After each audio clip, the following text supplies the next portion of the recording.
নমস্কার বন্ধুরা, আবার চলে আসলাম নতুন ভিডিও নিয়ে। আজকে আমি বানাবো বেগুন পোড়া। তো বেগুন পোড়া তো সবাই ভালোবাসে খেতে বেশিরভাগ। তো আজকে আমি বেগুন পোড়া বানাবো অন্য রকম। ঠিক আছে?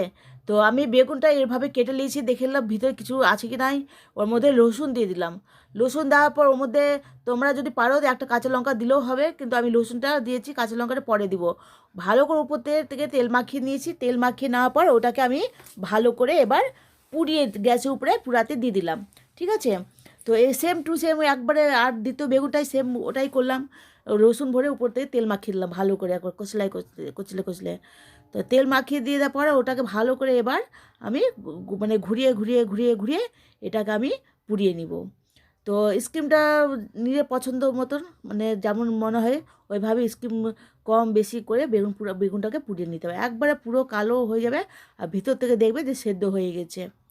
তো এভাবে করে বেগুন পোড়াটা খুবই ভালো খাওয়া, মানে কোনো তেল নাই, কোনো মশলা নাই, কোনো কিছু নাই। এভাবে করে যদি বেগুন পোড়া করে খাওয়া যায় খুবই ভালো লাগে, খেতেও সুন্দর লাগে সব কিছু দিয়ে। তো এবার যদি এবার হাতে জল নিবে আর মানে চোকাটা ছিলবে। ঠিক আছে? ছিলা হয়ে গেলে সুন্দরভাবে এবার ওটাকে মেখে নিতে হবে। তো বন্ধুরা, যদি আমার এই ভিডিওটা পছন্দ হয় তোমাদের, তো অবশ্যই একটা লাইক কমেন্ট সাবস্ক্রাইবটা অবশ্যই করবে। ঠিক আছে? তো বন্ধুরা দেখেন চোকাটা ছিলা হয়ে গেছে। এবার আমি বেগুনটাকে এইভাবে মানে নিয়ে নিলাম। তো সেম ওটা দ্বিতীয় বেগুনটা ওটাই করব। করে নিয়ে এটাকেও আমি নিয়ে নিলাম। নেওয়ার পর ওর মধ্যে একটু ধনা পাতা দিয়ে দিয়েছি। ধনা পাতা দিয়ে ওটাকে এবার একটু লবণ, স্বাদ মতো লবণ আর লঙ্কা। লঙ্কা বেশি দিলে ঝাল হয়ে যাবে, আর কম দিলে খেতে ভালো লাগবে না। লবণ আর লঙ্কা দিয়ে দিলাম। দেওয়ার পর একটু তেল, সরষের তেল অল্প দিলে, মানে যদি ভালো লাগে দিবে, না তো না দিলেও চলবে। দিয়ে ভালো করে একটু মেখে নিব এটাকে।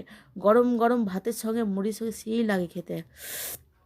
তো এবার ভালোভাবে মেখে নিয়েছি। মেখে নেওয়ার পর এবার উপর থেকে একটু দিয়ে দিলাম পেঁয়াজ। ঠিক আছে? পেঁয়াজটা পরে দিব।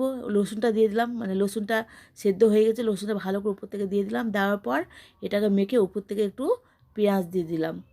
তো পেঁয়াজটা কোথায় গেল? পেঁয়াজটা একটু কুচি কুচি করে কেটে পেঁয়াজটা উপর থেকে আমি দিয়ে দিলাম। ঠিক আছে? তো বন্ধুরা, আশা করি এই ভিডিওটা অবশ্যই তোমাদের ভালো লাগবে। কেন, যারা মানে এরকম খেতে ভালোবাসে বেগুন পোড়াটা, তারা অবশ্যই ভালোবাসবে এই ভিডিওটা।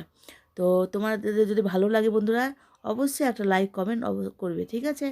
আর তোমাদের ভালোবাসা, তোমাদের যে আশীর্বাদ থাকে বন্ধুরা, অবশ্যই আমাদের চ্যানেল গ্রো করবে। ঠিক আছে? আমার ভিডিওটা শেষ হচ্ছে। বাই।